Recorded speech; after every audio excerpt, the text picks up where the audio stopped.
that the greatest wealth is created in the shortest period of time when we're going back through these crises.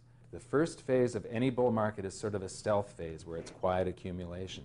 Then the second phase is usually the longest duration and the greatest growth.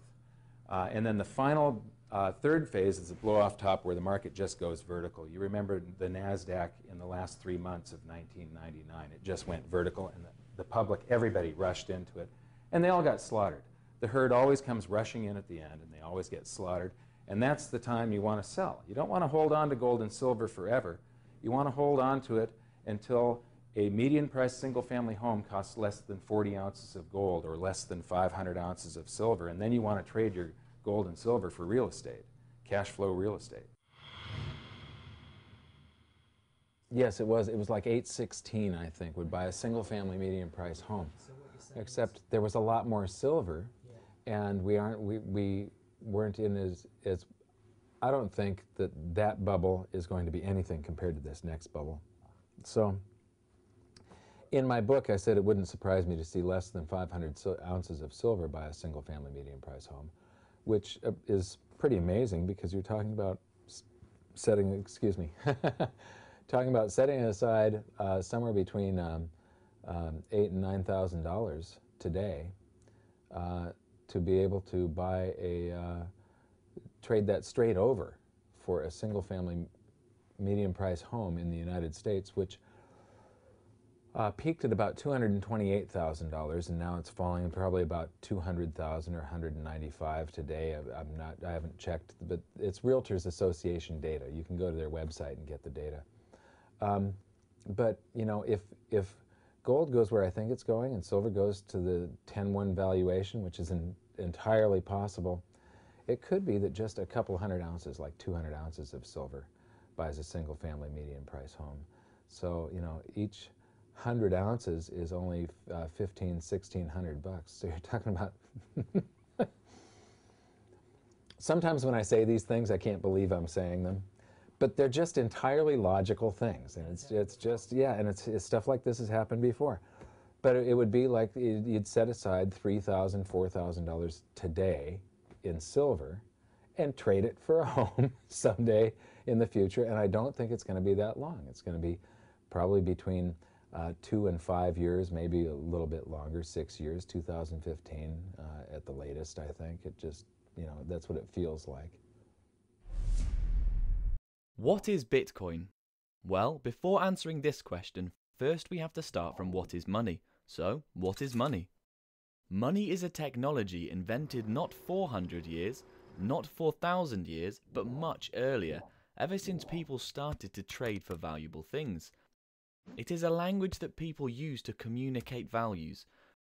The early forms of money, such as a goat or a basket of bananas, were too limited to location and time. Also, the trading was inconvenient. Then, there were rocks and shells exchanged for goods, but they were not divisible and durable. It takes hundreds of thousands of years for the precious metals such as silver and gold to come up as a truly transformational form of money that not only has intrinsic value, but is portable, divisible, durable, fungible, and scarce.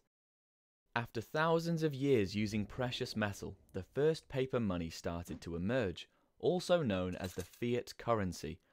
It took hundreds of years for the world to adopt it because people were freaked out how you can trade something that has no intrinsic value, like paper, to gold and silver. Fiat currencies are very easy to transport and circulate, so it helped to boost human civilization into a fast developing era.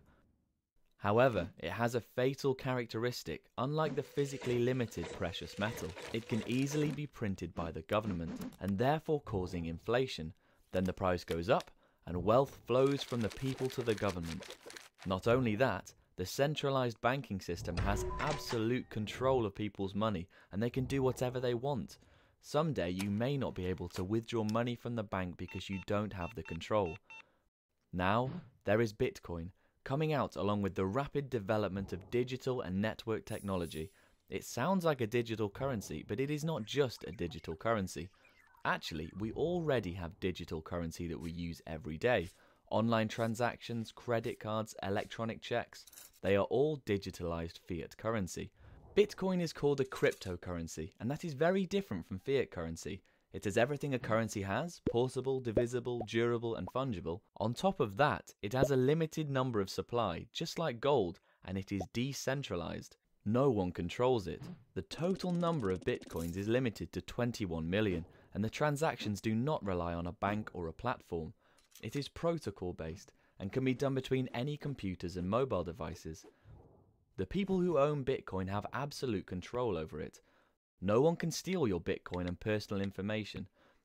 It is also very fast and a truly international currency with very little transaction fees. The application that can be built on top of Bitcoin is unlimited.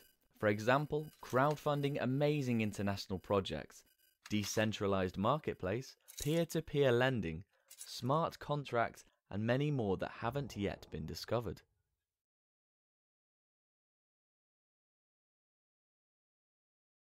Hey guys, Tony from Max Liberty.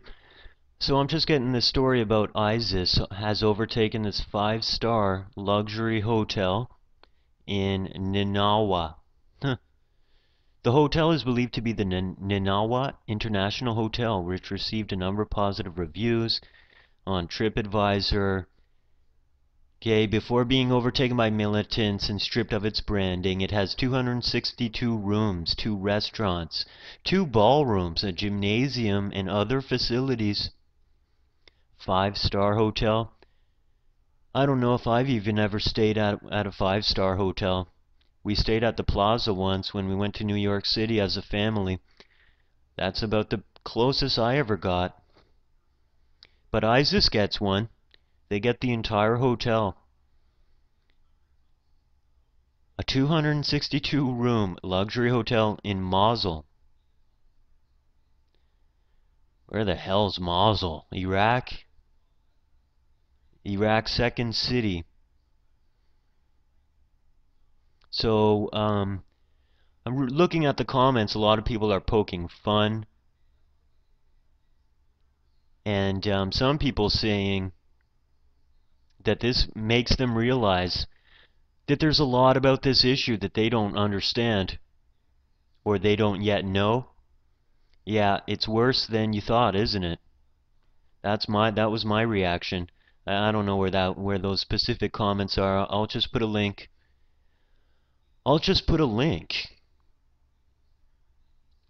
Okay. Of course, eventually those comments will be erased, actually. They take them down after about a month. So here's some people are poking fun. You can pause it and read them. If this is a later date and they are gone.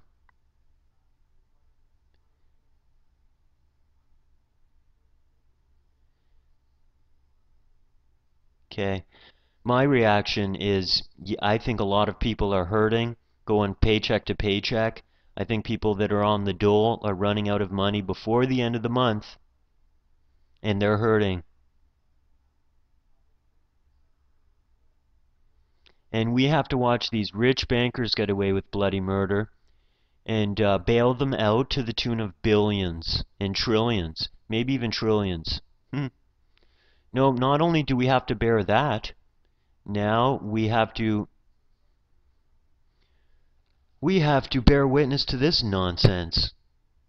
You living in a 200 square foot coffin apartment? ISIS isn't. ISIS is not. Nope. And the U.S. and NATO the U.S. has given them billions of dollars. Rand Paul has the exact number. It's like $600 billion that could have gone to the hands of ISIS through the Free Syrian Army. Yeah.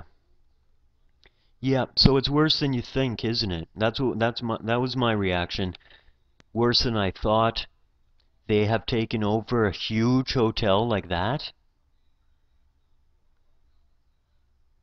And they have people maintaining it. They took it over on May 1st, apparently. Or they reopened it on May 1st or something. The opening night on May 1st.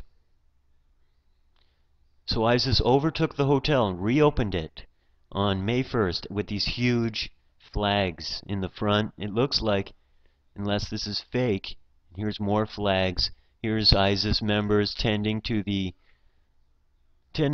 flooring at this luxury hotel that they own. Yeah, F you. Huh. Thank you, Max Liberty.